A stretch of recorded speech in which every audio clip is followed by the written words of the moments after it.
ورزê payîzê ku werzê çandiniyê ye li Rojavayê Kurdistanê û welatiyên Kurd li wî parçeyê Kurdistanê yek û piranîya wan li ser berhemê çandiniyê dijîn çevariya baranê dikin û biçûna vî werzî berv bi dawîbûnê ve li behtiriya bajar û bajarokên Rojavayê Kurdistanê baraneke baş bariya û dilê cotkaran û xwediyên zeviyan xweş kir. Ev du rojin li piraniya bajar û bajarokên Rojavayê Kurdistanê baran dibare û welatî jî dest bi ametkariyên werzê zivistanê dikin lê weke her sal û piştî destpêkirina krîza Sûriyê ya ku destarê cengê ji bihtir ji 5 salan lê digere û piştî radestkirina rejîmê ji deverên Kurdî re ji bû peyedê welatî nikarin hêviyê xwe tenê bi dilovaniya Xwedê di barîna baranê girêdin ji ber ku erê baran dibare lê stûmeniya pêwîst ji bo alavên çandiniyê û germkirinê nabarin.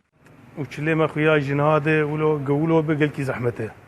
ومازوطه ما بهايه ومواد ما غذائي حم بهانه ملتي ما قش فقيره نا شغل كي نعمل كي كاوي شنو بكن شوا بكن عيشتها ونابي يعني خدي جبستاني بلشي وباران بلشي وخدي قال كاج ما حاضريا خو كري وقال كاج نكري ومازوجي دستي خوسريا بزوري دي حياه بقين الحرام حياه الحارات قارين حياه دورا ما بهين تمازوجي ما دانا قرتين Werzê zivistanê dema ku ji xêrê û nemetê dibe êş û azar û birçîbûn